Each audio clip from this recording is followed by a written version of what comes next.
దేవా నేను నీతో రెండు మనవులు చేసుకొనుచున్నాను.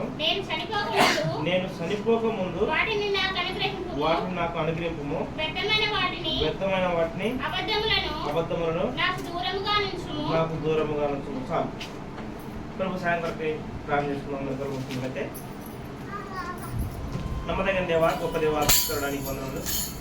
నా తండ్రి యొక్క పరిశుద్ధిని మరొకసారి మమ్మల్ని జ్ఞాపకం చేసుకుని ఈ రీతిగా నీ పాసంలో నుంచి దేవానికి వేలాది స్తుతులు చెల్లిస్తూ ఉన్నాం. నా తండ్రి యొక్క సమయంలో నీ వాక్యం ద్వారా నాతో మాతో మాట్లాడండి. నీ వాక్యంలో ఉన్న మర్మాలు మాకు నేర్పించండి. నీ వాక్యానుసారంగా జీవిస్తూ మిమ్మల్ని స్తుతించి ఆరాధించే బాధ్యత మాకు అందిస్తామని నా ప్రియమైన యేసుక్రీస్తు నామములో నేను అడిగి పెట్టుకుంటున్నాను తండ్రి. ప్రియమైనటువంటి దేవుని బిడ్డలారా, ఇక్కడ యొక్క వచనాన్ని మనం పరిశీలించినట్లయితే చాలా మర్మంతో కూడిన విషయాలు ఉన్నాయి. అయితే ఇక్కడ 7వ వచనం 8వ వచనంలో ఇక్కడ మాట్లాడుతున్నారు. ఆగూరు పలికిన మాటలు ఇవి. ఆయన ఇథియోపియలకు చెప్తున్న మాటలు ఏమంటున్నారంటే, దేవునితో, దేవా నేను నీతో 2 మనవులు చేసుకుంటున్నాను. నేను చనిపోకముందు వాటిని నాకు అనుగ్రహించు అంటున్నాడు. ఏమంటున్నాడంటే, నేను నీ దగ్గర 2 మనవులు, అంటే నేను నీ దగ్గర 2 విషయాలు అడుగుతున్నాను. అవి నేను చనిపోయిన తర్వాత కాదు, చనిపోక ముందు నాకు అనుగ్రహించు, నాకు అంటే ఇవ్వు, దయచేయు అని అడుగుతున్నాను. ఎందుకంటే ఇక్కడ నేను చనిపోక ముందు నాకు అనుగ్రహించు, వ్యర్థమైన వాటిని అబద్ధములను నాకు దూరంగా నుంచుము అంటున్నాడు. వ్యర్థమైనది ఏంటిది, అబద్ధమైనది ఏంటిది, నాకు దూరంగా ఉంచు. అవి నేను చనిపోక ముందే నాకు తెలియపరచు, నాకు నేర్పించు, నాకు సహాయం చేయి. అంటే వ్యర్థమైన వాటి విషయంలో నేను దూరంగా ఉండాలి, అబద్ధము అనే విషయంలో నేను దూరంగా ఉండాలి కదా. ఎందుకు ఆయన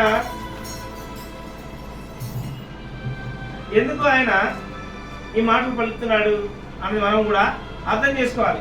ఎందుకంటే ఈ భూమి మీద వ్యర్థమైన వాటి విషయంలో మనం ఏం చేస్తున్నాం, దేవునికి దూరం అయిపోతున్నాం. దేవుణ్ణి గణపరచటం లేదు, దేవుణ్ణి ఆరాధించటం లేదు, దేవుని దగ్గరికి రావటం లేదు, దేవునికి ఇవ్వాల్సిన సమయం మనం ఇవ్వట్లేదు, ఆయనకు ఘనత మహిమ మనము ఇవ్వట్లేదు. వ్యర్థమైంది అంటే ఈ భూమి మీద ఏంటిది అని అర్థం చేసుకుంటే ప్రసంగి గారు అంటారు, సూర్యుని కింద జరుగు ప్రతిది కూడా వ్యర్థము వ్యర్థము వ్యర్థము అంటాడు. అంటే సూర్యుని కింద అంటే భూమి, ఈ భూమి మీద జరిగే ప్రతిది కూడా వ్యర్థము అంటున్నాడు. ఆయన సాదాసీదమైన మనిషి కాదు, ఆయన ఒక రాజు, అంతేకాదు ఆయన మహాజ్ఞాని. అంతటి జ్ఞానవంతుడే ఏమంటున్నాడంటే, ఈ భూమి మీద మనము ఏ విషయం, ఏ పని చేసినా, ఏ ప్రయాస పడినా, ఎలా జీవించినా ఇదంతా కూడా వ్యర్థము. చాలా మంది ఏం చేస్తారంటే శరీరాశ, నేత్రాశ, జీవకుటంబం అంటే శరీరానికి సుఖపెట్టాలని పాపం చేస్తూ ఉంటాం. నేత్రాశ, అది మనకు అక్కరలేనిది కూడా ఆశించి మనము కోరుతూ ఉంటాం. అంతేకాదు జీవపు డంబం, ఏం లేకపోయినా కూడా డంబముగా చూపించుకోవడానికి ఏమేమో ప్రయాసపడుతూ ఉంటాడు. అయితే ఈ భూమి మీద ఏమి సంపాదించినా, ఏమి కష్టపడి ఏమి సమకూర్చుకున్నా ప్రతిదీ కూడా వ్యర్థమే. అయితే వ్యర్థము కానిది ఏంది, దేవుని యందు భయభక్తులు కలిగి జీవించడము, దేవుణ్ణి మయపరచడము, దేవునికి అనుకూలమైనటువంటి మార్గంలో జీవించడము వ్యర్థం కానిది. అందుకే కీర్తనకారుడు కీర్తనలో 1:2 వచనం మనం చూసినట్లయితే ఏమన్నాడంటే, ఒక మాట చూద్దాం.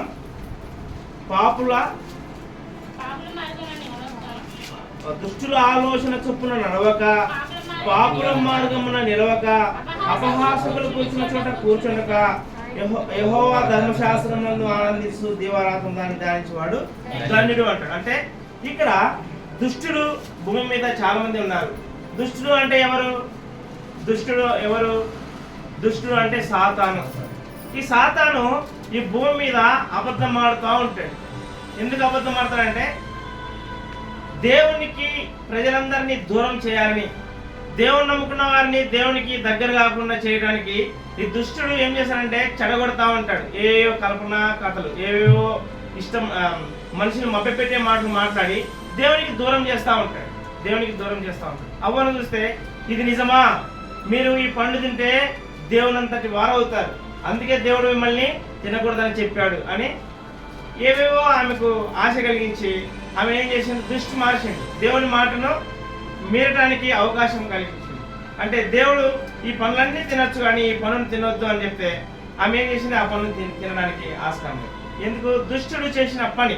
ఈ దుష్టుడు భూమి మీద చర్చికి వెళ్ళే వాళ్ళని చెడగొడతా ఉంటాడు, విశ్వాసులను చెడగొడతా ఉంటాడు, ఏవేవో మాటలు చెప్తా ఉంటాడు. మీరు అక్కడికి వెళ్తే ఇట్లా, మీరు అక్కడికి వెళ్తే అట్లా, అంటే ఏవేవో ఉన్నాయి లేని పాస్టర్ గారి మీద కానీ విశ్వాసుల మీద కానీ లేని మాటలు లేని వార్తలు పుట్టించి ఏం చేస్తాడు ఈ దుష్టుడు, విశ్వాసుల్ని చెదరగొడతా ఉంటాడు. అందుకే ఒక మాట అన్నాడు ఇక్కడ నిర్గమకాండము 23:1 ఏమంటాడంటే, నిర్గమకాండము 23:1 అక్కడ ఏముందంటే, లేని వార్తను పుట్టింపకూడదు, అన్యాయపు సాక్ష్యము పలుకుటకై దుష్టునితో నీవు పొత్తి ఉండకూడదు. అంటే దుష్టునికి దూరంగా ఉండాలి, లేని వార్తలు పుట్టించకూడదు. లేని వార్తలు అంటే అవి జరగనివి జరిగినవి అని చెప్పడం, లేనివి ఉన్నాయని చెప్పడం, అబద్ధం. ఇవన్నీ అబద్ధాలకు వాడు జనకుడు అని ఉంది, అబద్ధములకు జనకుడు.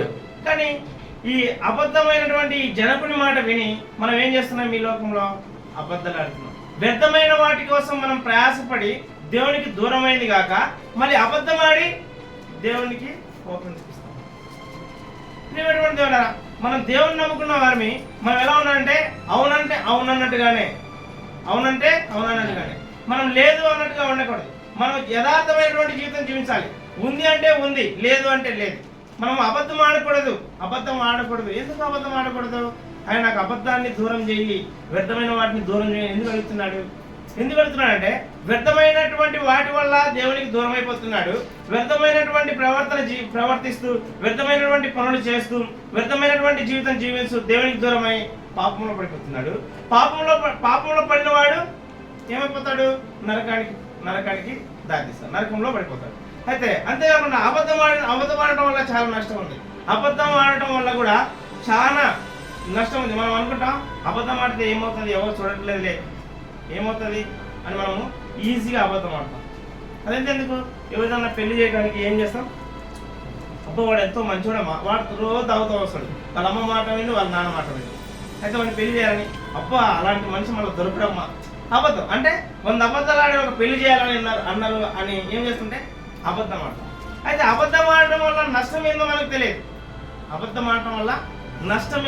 తెలియదు. తెలియకనే మనము పొరపాటు చేస్తున్నాం. కాబట్టి మనం తెలుసుకోవాలి, అబద్ధం ఆడితే ఏమవుతుంది అన్నది మనం తెలుసుకోవాలి. అందుకే ఈయన అబద్ధం ఆడితే నష్టం వస్తుంది అని ఆయన తెలుసుకొని అబద్ధాన్ని నాకు దూరం చేయదేవా అని అడుగుతున్నాడు.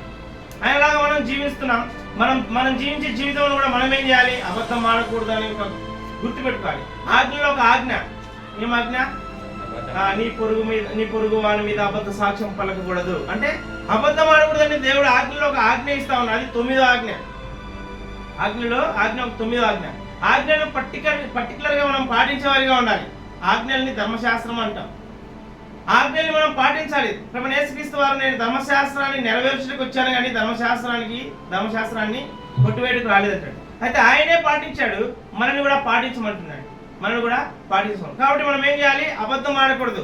అబద్ధం ఎందుకు ఆడకూడదు అంటే అబద్ధం ఆడటం వల్ల నష్టాలు చాలా ఉన్నాయి. మనం 3 నష్టాలు చూసుకుందాం. అబద్ధం ఆడటం వల్ల ఏమేమి నష్టం వస్తుందో 3 నష్టాలు చూసుకుందాం. మొట్టమొదటిగా ఏం నష్టం అంటే కుష్ఠరోగి రోగము వస్తుంది. అబద్ధం ఆడటం వల్ల రోగాలు వస్తాయి. అయితే ఒక తరం కాదు, మనకు వస్తుంది, మన పిల్లలకు వస్తుంది, మన పిల్లలకు కూడా వస్తుంది. అబద్ధం ఆడటం వల్ల రోగాలు వస్తాయి. అయితే ఇక్కడ 2వ రాజుల గ్రంథంలో 2వ రాజులు 5వ అధ్యాయం 25, 26, 27 విషయంలో మనం చూసినట్లయితే 2వ రాజుల గ్రంథం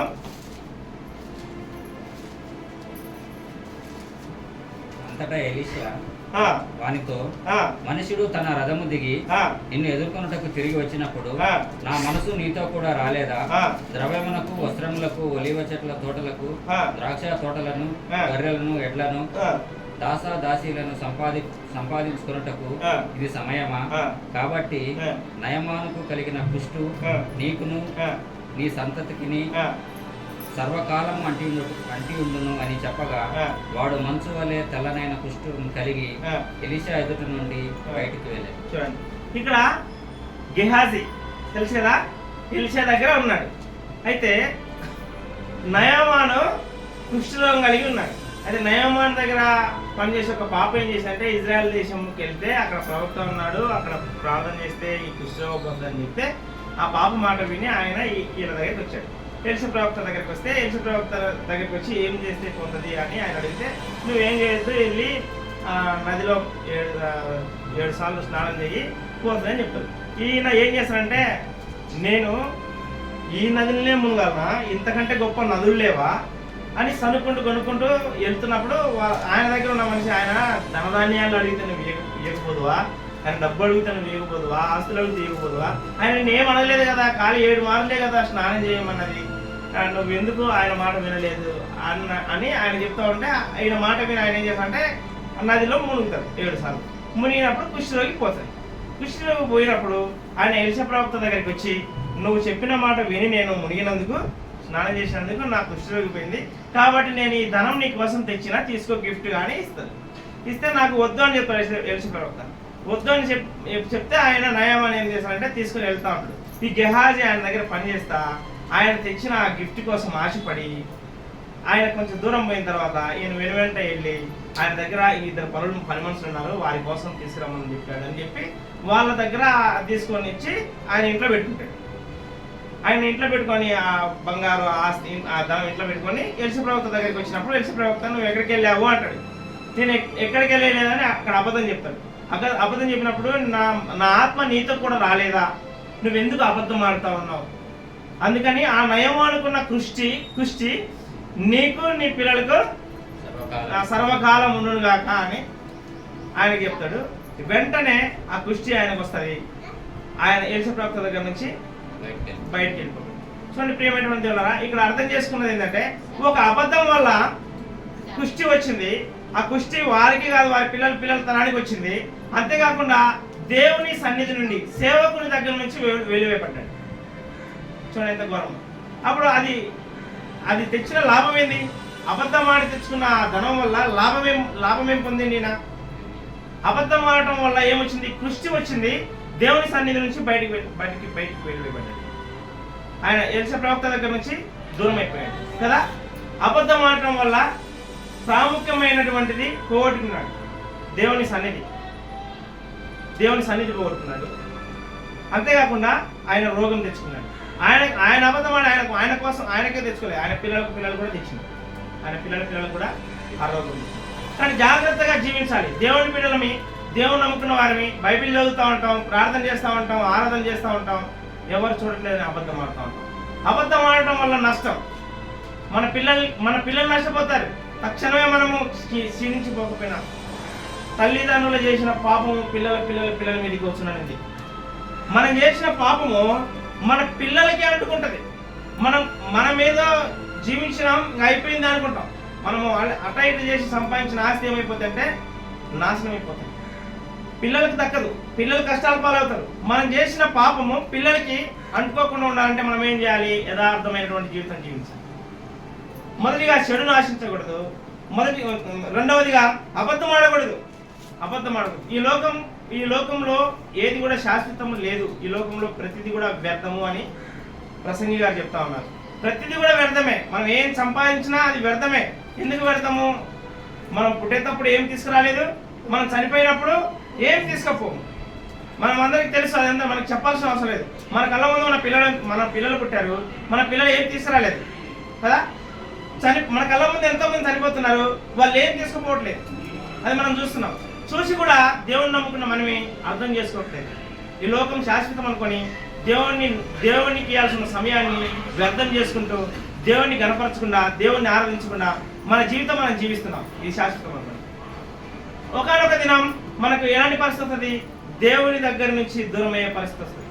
ఆ పరిస్థితి రాకుండా ఉండాలంటే మనం ఏం చేయాలి? అబద్ధం ఆడకూడదు.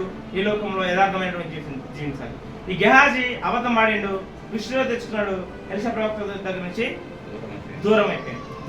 దేవుని దగ్గర నుంచి దూరమైన పరిస్థితి చాలా ఘోరం. ఒకవేళ అనుకోవచ్చు, కొద్ది రోజులు సుఖంగా ఉంటామేమో, కొద్ది రోజులు సంతోషంగా ఉంటామేమో. దేవుడు లేకపోతే జింగురం ఉన్న పరిస్థితి, అర్థం కాని పరిస్థితి. ప్రియమైనటువంటి దేవులారా, ఎందుకు మాట చెప్తున్నానంటే, అంతో ఇంతో నేను మీకంటే పెద్దవాడిని కాకపోయినా చిన్నవాడినే, కానీ చాలా కష్టం అనుభవించాను. దేవుడు లేని జీవితం నరకం. మా అమ్మ మా నాన్న నన్ను పట్టించుకోలేదు. నా ఫ్రెండ్స్లు ఎవరు నన్ను దగ్గర రానియలేదు. మా బంధువులు ఎవరు నన్ను దగ్గర రానియలేదు. ఒంటరిగా ఈ మధ్య మీరందరూ నాకు పరిచయం అయ్యారు. నేను చాలా ఆనందంగా ఉన్నాను. మీరందరూ పరిచయం కాని రోజు మీరందరూ ఇక్కడ ఉన్నారు, కానీ నేను మీ దగ్గర రావట్లా. కానీ నా పరిస్థితి వేరు. నేను లోక ఆశ కోసం, లోకంలో ఘనత కోసం నేనేమైపోయినా మందిరానికి వెళ్ళకుండా దూరం అయిపోయినా, అప్పులైపోయినా, ఈ ఎవరి దగ్గర వెళ్ళి డబ్బులు అడుగుతారేమో అని చాలా మంది నన్ను చిన్న చూపు చూసింది. ఘోరాతి ఘోరం. చనిపోదామని కూడా వెళ్ళిపోయినా గుంటూరు దగ్గర. ఇక్కడ చచ్చిపోతే తెలుస్తుంది కదా, అనాథశవంలో ఉండాలని గుంటూరు రైల్వే ట్రాక్ మీద నిలబడ్డాను. దేవుని కృపను బట్టి దేవుడు ఆ రోజు నన్ను మాట్లాడి, నువ్వు బ్రతికుంటేనే నీ పిల్లలకి ఇలా పరిస్థితి వచ్చింది, నువ్వు చనిపోతే నీ పరిస్థితి, నీ పిల్లల పరిస్థితి ఏంటని తలంపు వచ్చింది. అక్కడ ఉన్న గ్యాంగ్ మనుషులు నన్ను గల్లబట్టుకుని గుంజి కొట్టి, నువ్వు చచ్చిపోవడానికి ఇదే ఆ ప్లేస్, నీ చచ్చిపోవడానికి ఏ చెట్లు లేవా, ఉరేసుకొని చావచ్చు కదా అని నన్ను తిట్టి నన్ను పంపించింది. నేను చచ్చిపోనని సరాసరి దేవుని మందిరానికి వెళ్ళా. దేవుడు నాతో మాట్లాడాడు, దేవుడి పని నువ్వు చేయి, దేవుడు ఈ రోజు నుంచి నేను ఆశీర్వదిస్తానని దేవుడు నాతో మాట్లాడాడు. ఆ రోజు నేను తీర్మానం చేసుకున్నా, ప్రతి సండే నేను మందిరంలో ఉండాలి, దేవుని వాక్యం నేను బోధించాలి, దేవుని ఎందుకు భయభక్తులు జీవించాలని తీర్మానం తీసుకున్నా. ఏ రోజైతే నేను దేవుని ఎందుకు భయభక్తులు జీవిస్తున్నానో ఆ రోజు నాకు ఎవరో తెచ్చి కోట్లు ఇవ్వలేదు, ఎవరో తెచ్చి నాకు లక్షలు ఇవ్వలేదు. నేను చేస్తున్న పనులే నన్ను దేవుడు ఆశీర్వదించిండు, నన్ను ఈరోజు నెమ్మదిగా ఉంచిండు. ఎందుకు చెప్తున్నా అంటే అర్థం చేసుకుంటానని చెప్తున్నా. దేవుడు లేని జీవితం చాలా ఘోరంగా ఉంటుంది. తిందామంటే తిండి దొరకదు, నిద్రపోదామంటే నిద్ర దొరకదు, ఉందామంటే ప్లేస్ దొరకదు. నిజం చెప్తున్నా, నేను ఇంట్లో కంటే రంగా థియేటర్, భుజంగా థియేటర్ అనేది చాలా చాలా చాలా టైం గడుపుతున్నాను. ఎందుకంటే ఇంటికి వెళ్తే నా బండి ముందుకు వెళ్తారు, ఇంటికి వెళ్తే నన్ను పట్టుకెళ్తారు, నన్ను అవమానిస్తారు. కానీ వాళ్ళు దొరకున్నారంటే సినిమాలు ఒక్కటే 20 రూపాయలు 30 రూపాయలు టికెట్ కొనాలా, సినిమా అయిపోయేలాక రాత్రి 12 గంటల దాకా కూర్చోాలా, రావాలి. అక్కడే ప్రసాదం దొరుకుతుంది నాకు, అక్కడే ఉంటున్నా. అలాంటి స్థితి ఘోరమైన పరిస్థితి. దేవుని మహాకృపను బట్టి అలాంటి పరిస్థితి నుంచి నన్ను విడిపించాడు. ఈరోజు మీ మధ్య సజీవునిగా ఉంచాడు. చనిపోలేదు, నేను ఈరోజు బతుకున్నా. ఎందుకు చెప్తున్నా అంటే దేవుడు గొప్పవాడు. ప్రతి విషయంలోనూ దేవుడు మనల్ని ఆదుకుంటాడు, ఆశీర్వదిస్తాడు. అయితే ఎలా ఉండాలంట, యథార్థమైనటువంటి జీవితం ఉంటేనే, లేదంటే చనిపోదామన్నా చావు రాదు, నిద్ర రాదు, నిద్రపోదామన్నా ఉండటానికి ప్లేస్ ఉన్నది. దేశ దిమ్మల్లా దిగుతాం దేవుడు లేని పని. గెహాజీ అబద్ధం ఆడిండు, ఆ ప్లేస్ నుంచి బయటకు వెళ్ళిపోయాడు. ఆయన పరిస్థితిని ఒకసారి ఊహించండి. అలాంటి స్థితి నాకు నీకు రాకూడదు. మనం ప్రశాంతంగా జీవించాలంటే ఆయన ఎందుకు భయభక్తులు కలిగి జీవించాలి, ఆయన మాట వినాలి, ఆయనకు సహవాసంగా మనం ఉండాలి. అందుకే యెహోవా ధర్మశాస్త్రం నందు ఆనందిస్తూ దివారాత్రు దాన్ని ధ్యానించేవాడు ధన్యుడు అంటారు. ప్రతిరోజు వాక్యం చదవాలి, వాక్యం వినాలి, వాక్యం నేర్చుకోవాలి, అప్పుడే వాడు ధన్యుడు. వాక్యం మన హృదయంలో లేకపోతే మనకు ప్రశాంతత ఉండదు, మనం ధైర్యంగా ఉండలేం, మనం మంచిగా ఉండలేం. కాబట్టి వాక్యం ప్రాముఖ్యత. వాక్యాన్ని మనం వింటూ మన జీవితాన్ని యథార్థమైనటువంటి జీవితం జీవించాలి. అబద్ధం ఆడటం వల్ల ఒకటే నష్టమైంది, దేవుని ప్లేస్ నుంచి బయటికి వెళ్ళిపోతాం. అంతేకాకుండా మనం రోగం తెచ్చుకుంటాం. రోగం ఈ రోజుల్లో అందరికీ డబ్బులు ఉంటాయి, చాలా మంది లక్షలు సంపాదిస్తారు, తినడానికి కొర్రన్నం కూడా దొరకట్లేదు.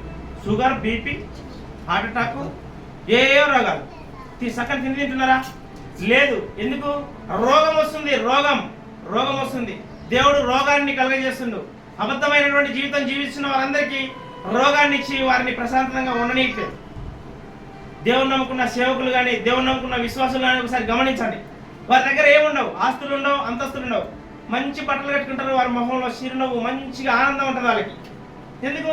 వారి పక్షాన దేవుడు ఉన్నాడు, వారిలో దేవుడు ఉన్నాడు, అందుకే వారు అంత ఆనందంగా ఉంటారు. దేవుడు లేని జీవితం ఎంత గంభీరంగా ఉన్నా కూడా అది చిన్నగానే కానొస్తుంది. దేవుడు ఉన్న జీవితం ఎంత తక్కువైనా కూడా గంభీరంగా కానొస్తుంది. కాబట్టి ప్రియమైనటువంటి దేవుడా, మనం జీవించే జీవితం చాలా ప్రాముఖ్యమైనది. ఆయన ఎందుకు అడుగుతున్నాడు? చనిపోక ముందే నాకు అనుగ్రహించని ఎందుకు అంటున్నాడు అంటే, చనిపోయిన తర్వాత చరణం లేని వారిగా ఉంటాం. చనిపోయిన తర్వాత దేవుని దగ్గర మనకు ఆస్కారం ఉండదు. చనిపోక ముందే మనం ఇవన్నీ తెలుసుకొని దేవునికి ఇష్టమైనటువంటి జీవితం జీవించాలి, ఆయన ఆరాధించాలి, ఆయన స్తుతించాలి, ఆయన గణపరచాలి. అప్పుడే దేవునికి మహిమ, మనకు ఆశీర్వాదం. అంతేకాదు, రెండవదిగా ఏంటంట, చనిపోతాం. రెండవదిగా అపోస్తల కార్యాలు 5వ అధ్యాయం, అపోస్తల కార్యాలు 5వ అధ్యాయం 1 నుంచి 10 వరకు చదివితే లేట్ అవుతుంది. మనందరికి తెలుసు వాక్యం, నేను చెప్తాను. అననీయ సఫీరల గురించి మనందరికి తెలుసు కదా.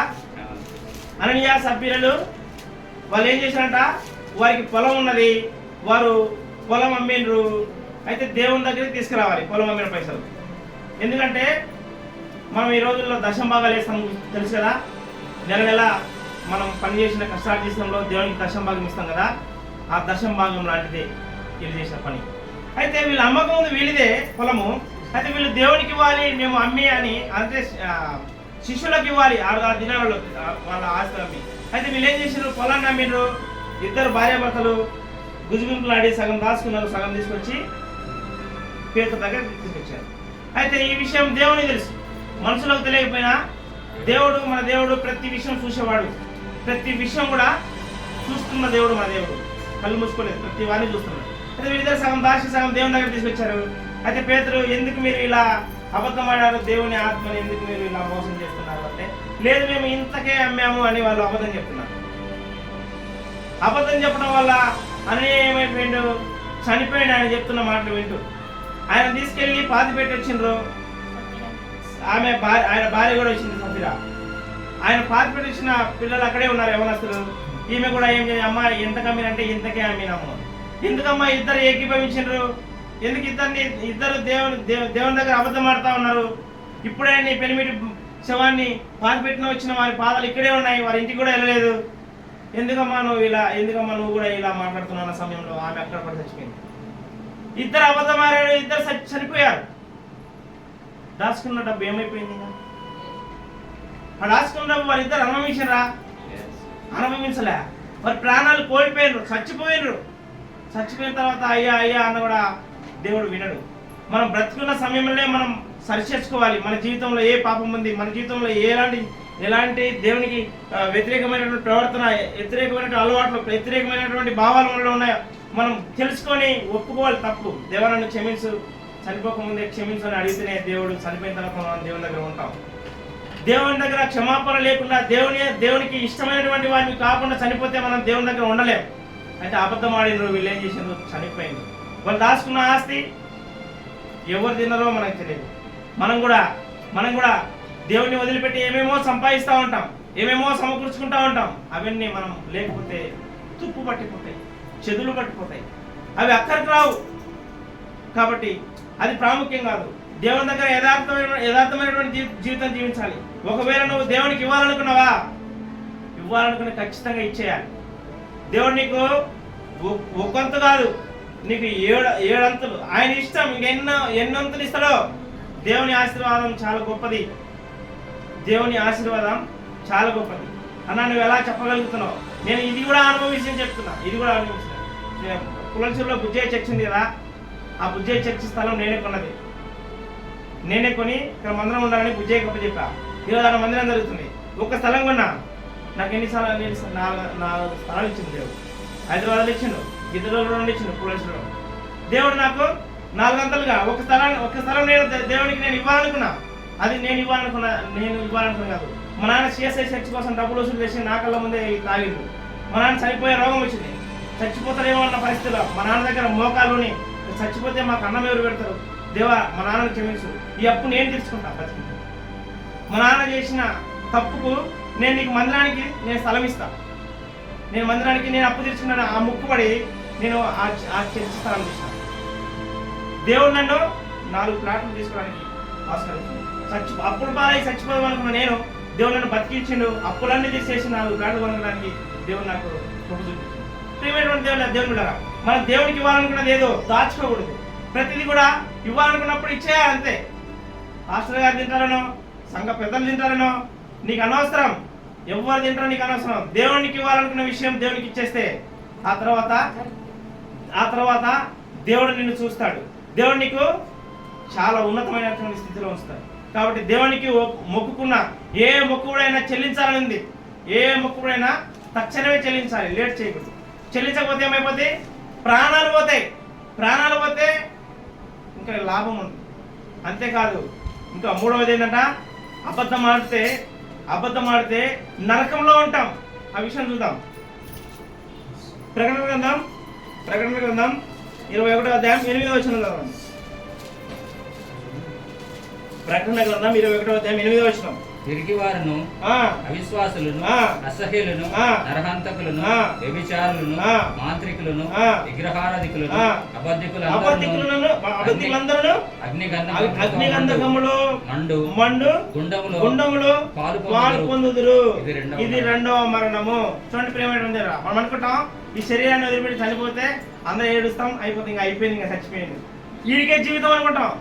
ప్రియమైనటువంటి దేవుని బిడ్డలారా, ఈ జీవితం కాదు, ఈ తర్వాత మొదలవుతుంది. మనం ఒక యాత్రా జీవితం అని గుర్తుపెట్టుకోండి. ఉదాహరణకి మనందరిది ఎక్కడ? గీతలో. మనం ఇప్పుడు ఎక్కడ ఉన్నాం? హైదరాబాద్. మళ్ళీ మనం ఏం చేయాలి? గీతలో వెళ్ళాలి. మన ఇల్లు ఉంది, మన ఆస్తి ఉంది, మన ప్రతిదీ ఆడుంది. అయితే మనము ఇక్కడికి ఎందుకు వచ్చాం? బతకడానికి వచ్చాం. ఓకే, ఇప్పుడు మనం భూమి మీద బతకని కొద్ది రోజులు, యాత్రా జీవితం కొద్ది రోజులు ఉండిపోవడానికే వచ్చాం.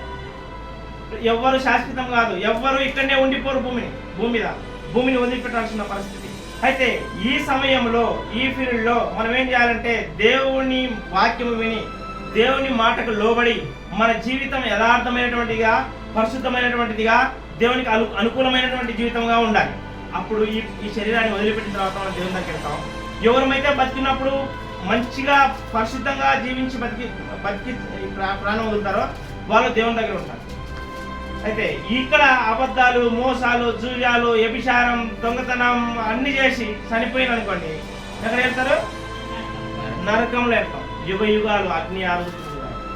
వంట చేసినప్పుడు చేయగలిగితేనే ఎంత అనుమతిస్తుంది, అది మానిపోయేదాకా అక్కడ ఇంకా రోజు కాలుతూనే ఉంటాం. ఇంకెంత ఘోరంగా మంట జ్ఞాపకం తీసుకోండి. అలాంటి ఘోరమైనటువంటి పరిస్థితిలో ఉండకుండా ఉండడానికే దేవుడు అబద్ధం ఆడకూడదని చెప్తున్నాడు నాతో. భూమి మీద బ్రతుకు దినములు అబద్ధమైనటువంటి జీవితం జీవించకూడదు, లేని వార్తలు పుట్టించకూడదు, మోసకరమైనటువంటి ప్రవర్తించకూడదు, వ్యభిచారం చేయకూడదు, దొంగతనం చేయకూడదు. ఇవన్నీ మనకి ఎందుకు నేర్పిస్తున్నాడంటే నరకంలో పడకుండా ఉండటానికి మనకు నేర్పిస్తా ఉన్నాడు. ఈ నరకం నుంచి తప్పింపబడాలంటే పరిశుద్ధంగా జీవించాలి. పరిశుద్ధంగా అంటే యథార్థమైందిగా. అంతేకాదు, పాపం లేని జీవితం ఉండాలి. పాపం లేని జీవితం ఎప్పుడు వస్తుంది? దేవుని వాక్యము మన హృదయంలో ఉన్నప్పుడు మనలో పాపం ఉండదు. పాపం చేయాలని కూడా కోరికలు రావు. పాపం చేయాలని ఆశ ఉండదు. పాపం చేయాలని ఉద్దేశాలు. పాపము అనగానే మనం భయపడి దూరం వెళ్ళిపోతాం. వాక్యం లేకపోతే ఈజీగా పాపం చేస్తాం. ఈజీగా ఈ లోకంలో పాపం చేయడానికి చాలా అవకాశాలు ఉన్నాయి. ఈ దుష్టుడు అనేవాడు, సాతాను మనకి ఎన్నో అవకాశాలు కలిగజేస్తాడు. ఎన్నో అవకాశాలు. ఈ దుష్టుడు కూడా ఎందుకు దేవునికి దూరం అయినంటే దేవుని సింహాసనాన్ని ఆశించిండు. నేను దేవుని అంతటి వాడిగా ఉండాలి, నేను దేవుణ్ణి కావాలనుకున్నాడు.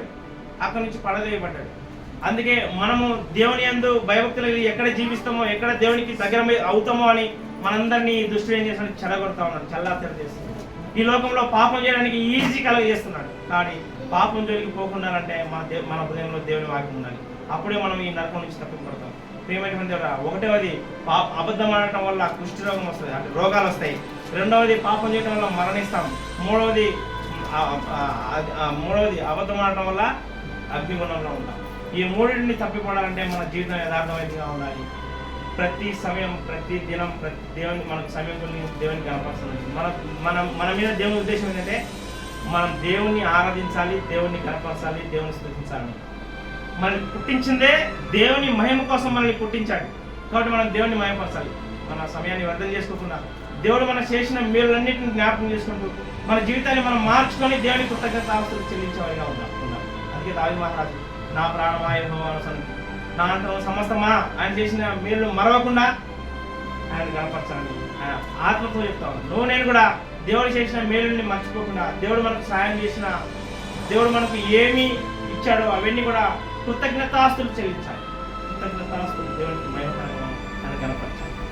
ఏమంటే ఎవరైతే దేవుని ఆరాధిస్తారో ఆశీర్వదింపబడతారు అని దేవుని. మనందరం ఆశీర్వదింపబడాలంటే మనం దేవుడిని కనపరిచి దేవుని స్తుతించాలి. వాక్యం